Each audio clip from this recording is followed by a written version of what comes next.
Everyone, welcome to ASUPPSC। मेरा नाम वंदना सिंह है। इस वीडियो में हम PCS 2023 के लिए क्विज डिस्कस कर रहे हैं। तो ये आपका जो क्विज है वो UPPSC के लिए RO BPSC और जितने भी स्टेट PCS के एग्जाम होते हैं सबके लिए बेनिफिशियल होगा। ये इंटीग्रेटेड प्रीलिम्स का मेंस कोर्स है एंड प्रीलिम्स कोर्स है, तो इस नंबर पे व्हाट्सएप करके आप इसको ज्वाइन कर सकते हैं। और एक 120 days daily mains answer writing course है, तो आप इसको भी ज्वाइन कर सकते हैं। बाकी आप देख सकते हैं 93 क्वेश्चन जो है डायरेक्ट प्रिडिक्ट हुए थे UPPSC प्रीलिम्स 2020 कोर्स से, एंड मेन से जो है ये 45 क्वेश्चन GS के एंड ये प्रिडिक्ट हुए थे। तो इस नंबर पे आप व्हाट्सएप करके कोर्स ज्वाइन कर सकते हैं और ये प्रोडिक्शन वेरीफाई करने के लिए नीचे PDF है, वहाँ देख सकते हैं। कोर्स की डिटेल भी PDF में ही होगी। चलिए हम अपना क्विज स्टार्ट करते हैं। Question number 1. The Indian Space Research Organization is developed a rocket named Next Generation Launch Vehicle NGLV to replace. तो इसरो जो है अभी हाल ही में एक रॉकेट जो है वो डेवलप कर रहा है, नेक्स्ट जनरेशन लॉन्च व्हीकल, और वो किस रॉकेट को जो है वो रिप्लेस करेगा? तो इसका आंसर है आंसर सी, PSLV। तो जो आपका NGLV है वो PSLV को जो है वो रिप्लेस करेगा। NGLV जो है वो PSLV को रिप्लेस करेगा। और बेसिकली ये नेक्स्ट जनरेशन लॉन्च व्हीकल है, और PSLV की क्या फुल फॉर्म होती है? Polar satellite launch vehicle. तो पोलर सैटेलाइट लॉन्च व्हीकल, और ये आपका इंडिजीनियसली डेवलप्ड होगा, मतलब ये स्वदेशी रूप से जो है आपका NGLV जो है वो डेवलप्ड होगा। तो NGLV एक सेमी क्रायोजेनिक टेक्नोलॉजी से बनेगा, और बेसिकली ये एफिशिएंट भी होगा और कॉस्ट इफेक्टिव भी होगा। और ये जो नया रॉकेट है ये आप इसको रीयूज भी कर सकते हो, तो ये रीयूजेबल होगा। तो रीयूजेबल होगा, कॉस्ट इफेक्टिव होगा। एक रॉकेट आपने उसको छोड़ा और उसको आप रीयूज भी कर सकते हो, तो कॉस्ट कटिंग भी होगी। एंड आपका जितना आपका जो डेब्रीज है, स्पेस डेब्रीज है, उसको भी ये जो है कहीं ना कहीं उसको बचाने में जो है आपकी जो स्पेस की है उसकी मदद करेगा। तो ये बेसिकली रीयूजेबल होगा। PSLV जो होता है आपका पोलर सैटेलाइट लॉन्च व्हीकल होते हैं। तो पहले आपके जो जिस हिसाब से जैसे लॉन्च व्हीकल हम इंडिया में डेवलप्ड हुए हैं, पहले आपका SLV हुआ, फिर ASLV, फिर PSLV, and then GSLV, and फिर उसके बाद GSLV Mark 3। तो GSLV Mark 3, तो इस हिसाब से आपके लॉन्च व्हीकल हुआ। और अब इस PSLV को जो है NGLV जो है वो रिप्लेस कर देगा। तो PSLV जो है आपका एक थर्ड जनरेशन लॉन्च व्हीकल है। It's a third generation launch vehicle. इसमें क्या है, आपका जो फर्स्ट इंडियन लॉन्च व्हीकल जो है जो इक्विप्ड है लिक्विड स्टेज से। तो जो अलग अलग रॉकेट होते हैं उसमें आपकी, जैसे आपका ये रॉकेट हो गया, तो उसमें आपकी अलग अलग स्टेजेस होती हैं। तो ये ऐसा एक लॉन्च व्हीकल है जिसमें जो है लिक्विड स्टेज है। तो PSLV जो है आपका 4 स्टेज लॉन्च व्हीकल होता है, जिसमें फर्स्ट और थर्ड स्टेज जो है वो सॉलिड रॉकेट्स की होती है, सॉलिड रॉकेट मोटर। एंड जो आपकी सेकंड एंड फोर्थ स्टेज होती है वो आपकी लिक्विड स्टेज होती है। तो first and third solid and second and fourth जो है वो लिक्विड स्टेट होती है। तो इसका आंसर हो जाएगा answer C, PSLV। Next question है, Namdapha national park and tiger reserve is in. तो नामदफा जो नेशनल पार्क और टाइगर रिजर्व कहाँ है? इसका आंसर है आंसर डी, अरुणाचल प्रदेश। तो नामदफा नेशनल पार्क और टाइगर रिजर्व अरुणाचल प्रदेश में है। तो हाल ही में क्या हुआ है, जो चांगलांग डिस्ट्रिक्ट जो एडमिनिस्ट्रेशन है उसने क्या किया है कि जो कल्टीवेशन जो है लार्ज कार्डमम, मतलब इलायची जो है, इलायची कार्डमम जो है उसकी जो कल्टीवेशन है इस पार्क में वो इलीगल कर दी है, कल्टीवेशन इलीगल कर दी है इस पार्क में। तो ये पार्क कहाँ है आपका? अरुणाचल प्रदेश में है। तो बेसिकली जो नामदफा जो नाम लिया गया है वो अरुणाचल प्रदेश में एक रिवर है उसके नाम पे लिया गया है, और ये पार्क से ही, ये जो नेशनल पार्क है वहाँ से ही ये रिवर ओरिजिनेट होती है। और ये जो आपकी मिलती है न्यू देहंग रिवर में, न्यू देहंग रिवर में जो है आपकी ये जाके मिल जाती है। ये किसकी ट्रिब्यूटरी है? ये आपकी ब्रह्मपुत्र की ट्रिब्यूटरी है और ये फ्लो होता है in a north south direction in the middle of the park. तो मिडल ऑफ द पार्क में नॉर्थ साउथ डायरेक्शन में ये फ्लो होती है। तो ये नामदफा जो रिवर है वो इसमें जाके मिलेगी, ये ट्रिब्यूटरी है ब्रह्मपुत्र की, और नॉर्थ साउथ जो मिडल है उसमें पाक के ये फ्लो होती है। तो ये रिवर के नाम पे ये पाक का नाम है। तो इसका आंसर हो गया answer D, Arunachal Pradesh. Next question है project snow leopard. Project snow leopard launched in, तो प्रोजेक्ट स्नो लेपर्ड जो है वो कब लॉन्च हुआ है? तो इसका आंसर है आंसर सी 2009। तो प्रोजेक्ट स्नो लेपर्ड जो है वो 2009 में लॉन्च हुआ है। तो इसका साइंटिफिक नेम क्या है? कभी कभी एग्जाम में आ जाता है साइंटिफिक नेम, पेंथेरा यूनिसिया। पेंथेरा यूनिसिया जो इसका साइंटिफिक नेम है। और जो हेमिस नेशनल पार्क है, हेमिस नेशनल पार्क है लद्दाख में, हेमिस नेशनल पार्क लद्दाख में है, वो जो है वो वर्ल्ड कैपिटल है स्नो लेपर्ड की, वर्ल्ड कैपिटल। और हेमिस नेशनल पार्क की एक और मतलब एक फैक्ट और है उससे, कि ये जो है बिगेस्ट नेशनल पार्क है इंडिया का। तो इंडिया का जो है बिगेस्ट लार्जेस्ट नेशनल पार्क जो है वो हेमिस नेशनल पार्क है लद्दाख में जो है। ये वर्ल्ड कैपिटल है स्नो लेपर्ड की। जो स्नो लेपर्ड जो है आपका लिस्टेड है एज अ वल्नरेबल, तो IUCN स्टेटस इसका वल्नरेबल है। और ये जो इंडिया का जो है वाइल्ड लाइफ प्रोटेक्शन एक्ट 1972 है उसके अंदर ये शेड्यूल 1 के अंदर आता है, शेड्यूल 1। तो मैंने आपको लास्ट वीडियो में बोला था कि आप सारे शेड्यूल को कमेंट बॉक्स में लिखिएगा कि शेड्यूल 1 में क्या रिस्ट्रिक्शन है, 2 में, 3 में, 4 में। तो किसी ने कमेंट नहीं किया है तो आप जो क्वेश्चन आपसे पूछा जाया करे उसका कमेंट करिए, ये आपके लिए ही है। क्योंकि अब इसमें से किसी में एग्जाम में आ गया कि कौन सा शेड्यूल जो है वर्मेन से रिलेटेड है, तो अगर आप ऐसे सर्च कर लेंगे तो एग्जाम में आपके लिए ही फायदा होगा। आप जो है आसानी से जो क्वेश्चन है वो सारे अटेम्प्ट कर पाएंगे। तो जो आपसे पूछा जाया करे उसको सर्च करके कमेंट बॉक्स में लिख दिया करो, नहीं भी पता हो करे तो गूगल सर्च करके लिख दिया करो। तो आप उससे लिए आपके भी बेनिफिट होगा और जो बाकी लोग हैं उनका भी बेनिफिट होगा। तो दिस इज इन 2009 में हुआ था। नेक्स्ट है government of India form the first backward commission in headed by काका कालेकर। तो काका कालेकर जो है फर्स्ट बैकवर्ड कमीशन जो है फॉर्म्ड हुई थी, तो कौन से ईयर में फॉर्म्ड हुई थी? तो इसका आंसर है आंसर सी 1953। तो 1953 में जो है फर्स्ट बैकवर्ड कमीशन फॉर्म्ड हुई थी। तो बेसिकली जो बैकवर्ड कमीशन जो फॉर्म होती है वो फॉर्म होती है आर्टिकल 340 के अंदर। तो प्रेसिडेंट जो है वो बैकवर्ड कमीशन फॉर्म करता है आर्टिकल 340 के अंदर। एंड तो फर्स्ट बैकवर्ड कमीशन जो है काका कालेलकर जो है वो फॉर्म्ड हुई थी। इसको काका कालेकर कमीशन भी बोल देते हैं या फर्स्ट बैकवर्ड कमीशन। तो याद रखिएगा, नाम भी याद रखिएगा, ईयर भी याद रखिएगा। तो अब कुछ स्टेटस देख लेते हैं NCBC का, national commission for backward commission. तो बेसिकली क्या था, ये पहले एक स्टैट्यूटरी बॉडी था under the ministry of social justice and empowerment. तो ministry of social justice and environment के अंदर स्टैट्यूटरी बॉडी था। तो मैंने आपको एक वीडियो में बताया था कि स्टैट्यूटरी बॉडी क्या होती है, वो बॉडी जो किसी लॉ या एक्ट इन सब से फॉर्म होती है। तो basically that was a statutory body. लेकिन फिर क्या हुआ, 102 कॉन्स्टिट्यूशनल अमेंडमेंट एक्ट जो 2018 में आया, उसने एक कॉन्स्टिट्यूशनल स्टेटस दे दिया NCBC को। तो NCBC को जो है एक कॉन्स्टिट्यूशनल स्टेटस दे दिया। तो earlier it was a statutory body. तो अब मुझे बताएंगे कि NCBC जो है कॉन्स्टिट्यूशनल स्टेटस मिल गया किस आर्टिकल से रिलेटेड है, आर्टिकल बताएंगे। तो 1953 में जो है वो फॉर्म्ड हुई थी।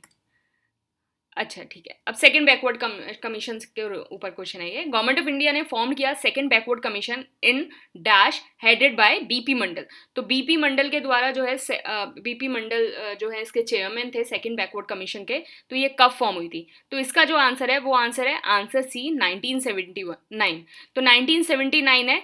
तो इसमें कुछ डेट्स हैं, आप कंफ्यूज मत होना, उन डेट्स को हम डिस्कस कर लेते हैं। तो पहली क्या डेट है कि 20 दिसंबर जो है 1978 में क्या हुआ था, जो आपके मोरारजी देसाई जो PM थे, उन्होंने फ्लोर ऑफ पार्लियामेंट में अनाउंस किया था कि एक जो है सेकंड बैकवर्ड कमीशन जो है वो फॉर्म्ड होगा।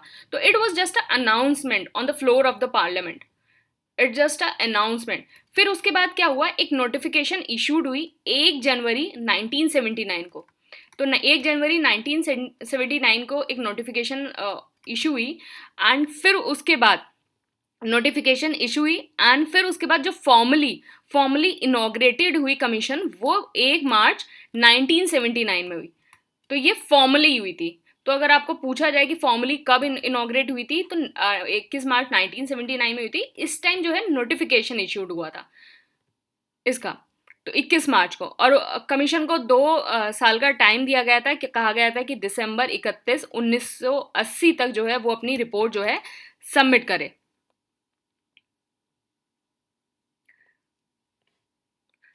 और कमीशन के अंदर जो है 6 मतलब इंक्लूडिंग द चेयरमैन 6 मेंबर थे। तो बीपी मंडल जो है चेयरमैन थे, बाकी आपके आपके आर भोले हो गए, दीवान मोहन हो गए, एल नायक हो गए, के सुब्रमण्यम और एस गिल जो है सेक्रेटरी थे।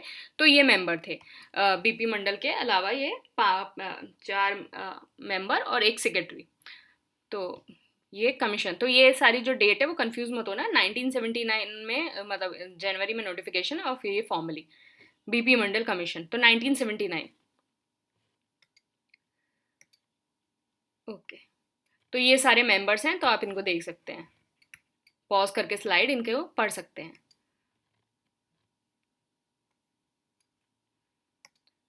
नेक्स्ट क्वेश्चन हो गया, directive principle of state policy on the promotion of cooperative society under article. तो directive principle of state policy जो कोऑपरेटिव सोसाइटी से रिलेटेड है वो अंडर आर्टिकल, तो इसका आंसर है आंसर सी 43B। तो अंडर आर्टिकल 43B। तो 97 कॉन्स्टिट्यूशनल अमेंडमेंट एक्ट आया, उससे जो है वर्ड कोऑपरेटिव एडेड हुआ after union and association in article 19 sub clause 1 sub clause C under part 3। मतलब आपका फंडामेंटल राइट में जो पार्ट 3 है उसमें जो है 97 कॉन्स्टिट्यूशनल अमेंडमेंट एक्ट से ये वर्ड इंक्लूड हुआ। और एक नया आर्टिकल आया 43B। ये आया आपका directive principle of state policy में ऐड हुआ regarding the promotion of the cooperatives. तो regarding the promotion of the cooperatives, तो आप ये ध्यान रखेंगे, फंडामेंटल राइट्स में अमेंडमेंट हुआ था और एक directive principle of state policy में 97 कॉन्स्टिट्यूशनल अमेंडमेंट एक्ट से। नेक्स्ट क्वेश्चन है, what is India's rank in global hunger index. तो अभी जो रिसेंटली ग्लोबल हंगर इंडेक्स जो लॉन्च हुआ है उसमें इंडिया की कितनी रैंक है। तो इसका आंसर है सी 107। तो इंडिया की जो रैंक है 107 है अंडर द सीरियस कैटेगरी। तो सीरियस कैटेगरी में इंडिया की रैंक 107 है। और ग्लोबल हंगर इंडेक्स कौन रिलीज करता है, it is release by concern world wide and wealth hunger life. तो ये जो है आपका रिलीज करता है। तो इंडिया जो है सीरियस कैटेगरी में है ग्लोबल हंगर इंडेक्स में। जितनी सारी नेबरिंग स्टेट हैं वो जो है इंडिया से उनकी अच्छी उनकी रैंक है। श्रीलंका जो है 64 पे है, नेपाल 81, बांग्लादेश 84 एंड पाकिस्तान 99। तो इंडिया जो है 107 पे है आउट ऑफ 121 कंट्रीज। तो 121 कंट्रीज में इंडिया जो है। नेक्स्ट क्वेश्चन है, which of the following is not the indicator of the global hunger index. तो ग्लोबल हंगर इंडेक्स में कुछ इंडिकेटर्स होते हैं, उसमें से कौन सा ये जो है इंडिकेटर नहीं है। तो इसका आंसर है माल न्यूट्रिशन। तो माल न्यूट्रिशन जो है वो इंडिकेटर नहीं है। तो हम इंडिकेटर देख लेते हैं। तो बेसिकली ग्लोबल हंगर इंडेक्स में जो है 4 मेजर्स होते हैं जिससे इंडेक्स मेजर किया जाता है। पहला अंडर नरिशमेंट, चाइल्ड स्टंटिंग हो गया, फिर चाइल्ड वेस्टिंग हो गया, और फिर चाइल्ड मोर्टेलिटी हो गया। तो ये 4 होते हैं। तो अंडर न्यूरिशमेंट का मतलब क्या है कि share of the population whose calorie intake is insufficient. तो कैलोरी इनटेक इनसफिशिएंट हो, मतलब जो कैलोरी आप ले रहे हैं खाने में वो इनसफिशिएंट हो, वो आपका अंडर नरिशमेंट होता है। तो इसका जो वेटेज होता है वो कितना होता है स्कोर में 1/3। तो 1/3 इसका वेटेज होता है। चाइल्ड स्टंटिंग ये होता है कि under the age of 5, under 5 year, वो शेयर ऑफ चिल्ड्रन जिनकी लो हाइट है फॉर एज, मतलब एज के अकॉर्डिंग जिनकी लो हाइट है वो होता है चाइल्ड स्टंटिंग। इसका कितना वेटेज होता है 1/6। फिर चाइल्ड वेस्टिंग क्या होता है? चाइल्ड वेस्टिंग ये वो होता है कि शेयर ऑफ चिल्ड्रन, अब 5 साल से कम, तो 5 साल से कम शेयर ऑफ चिल्ड्रन जिनका लो वेट है फॉर हाइट। तो लो वेट है फॉर हाइट और इसका वेटेज कितना है 1/6। फिर ये आपका डायरेक्ट ऐसे क्वेश्चन आ सकता है, आपका यूपीपीएससी में भी आ सकता है इस टाइप से कि ग्लोबल हंगर इंडेक्स इंडिया की कितनी रैंक है। तो यूपीपीएससी में ये डायरेक्ट आपके इंडिकेटर्स तो नहीं पूछे जा सकते, लेकिन ये पूछा जा सकता है कि वाई लो, या फिर रीजंस बताइए इस टाइप से। तो इस टाइप से अगर आप इंट्रोडक्शन या फिर इस टाइप से ये चार्ट बनाएंगे तो काफ़ी अच्छा इंडिकेटर्स का काफ़ी अच्छा इंप्रेशन पड़ता है। बाकी जितने आपके स्टेट पीसीएस के एग्जाम हो गए, तो जैसे बीपीएससी हो गया, उसमें ये डायरेक्ट क्वेश्चन आ सकता है। तो ये सारी चीज़ें जो है ये प्रीलिम्स के लिए भी और मेंस के लिए भी उतनी ही यूजफुल हैं, तो आप इनको ध्यान से देखिएगा। चाइल्ड मोर्टेलिटी क्या होता है? Share of the children who die before their 5th birthday. तो who die before their 5th birthday, तो इसका मतलब ये क्या शो करता है? कि ये शो करता है कि जो बच्चा है उसको इनएडुकेट न्यूट्रिशन मिल रहा है, उसको न्यूट्रिशन फूड नहीं मिल रहा है, और बहुत ही अनहेल्दी एनवायरनमेंट में वो बच्चा रह रहा है। अनहेल्दी कि मतलब वो उसको 5 साल भी पूरे नहीं हुए और उसकी जो है मतलब वो उससे पहले डाई हो गया, तो बहुत अनहेल्दी एनवायरनमेंट में रह रहा है। तो इसका जो वेटेज कितना होता है? इसका वेटेज होता है 1/3। तो 1/3 प्लस 1/6 प्लस 1/6 और प्लस 1/3, तो ये कितना हो गया 1। तो ये इसका वेटेज होता है। तो अंडर न्यूरिशमेंट या माल न्यूट्रिशन नहीं होता है, ये अंडर न्यूरिशमेंट हो गया, चाइल्ड स्टंटिंग हो गया, चाइल्ड वेस्टिंग हो गया, चाइल्ड मोर्टेलिटी हो गया। तो ये सारी डेफिनेशन है, आप इसको ध्यान रखिएगा। आपकी सहूलियत के लिए यहाँ ये लिखी हुई भी है, तो आप पॉज करके इसको एक बार पढ़ सकते हैं। नेक्स्ट क्वेश्चन है, choose the correct first integrated child development service scheme launched in 1972. Second, ICDS scheme offer a package of the 6 service to the children in the age group of 0 to 6 year pregnant women and lactating mothers. तो इसमें से कौन सा सही है? तो इसमें से कौन सा सही है? बी वाला बिल्कुल सही है, पहला वाला गलत है, क्योंकि आईसीडीएस जो स्कीम है वो लॉन्च हुई थी 1975 में। 1975 में तो एक umbrella ICDS is a centrally sponsored scheme. तो सेंट्रली स्पॉन्सर्ड स्कीम है। सेंट्रली स्पॉन्सर्ड स्कीम क्या होता है कि जो सेंटर और स्टेट है वो दोनों मिलकर इसमें कंट्रीब्यूट करते हैं। तो it is centrally sponsored scheme. ये इंप्लीमेंट हुआ था by ministry of women and child development, women and child development, और 1975 में ये लॉन्च हुई थी। तो इसका जो आईसीडीएस स्कीम है वो बेसिकली सर्व करती है, पहली बात किन किन को सर्व करती है? चिल्ड्रन जिनकी उम्र 0 से 6 साल है, 0 से 6 साल है। दूसरा किसको सर्व करती है? प्रेग्नेंट वेमेन को, प्रेग्नेंट वेमेन को सर्व करती है। तीसरा किसको सर्व करती है? लैक्टेटिंग मदर्स, मतलब lactating mothers are those who are feeding their baby. तो लैक्टेटिंग मदर्स जो हैं उनको सर्व करती है। तो लैक्टेटिंग मदर्स को, प्रेग्नेंट वेमेन को, एंड 0 to 6 ईयर्स को ये सर्व करती है। और इसके अंदर जो है 6 सर्विसेज हैं। वो कौन सी सर्विसेज हैं? आप इसको ध्यान रखिएगा। आई थिंक यूपीपीएससी 2020 में ये डायरेक्ट क्वेश्चन आया था, कौन कौन सी 6 सर्विसेज हैं आईसीडीएस, मतलब 4 ऑप्शंस दे रखे थे, उसमें पूछा था कि कौन सी नहीं है। तो इसको ध्यान रखिएगा कौन कौन सी हैं। पहली, सप्लीमेंट्री न्यूट्रिशन। दूसरा, प्री स्कूल एजुकेशन। तीसरा, health and nutrition education, health and nutrition education.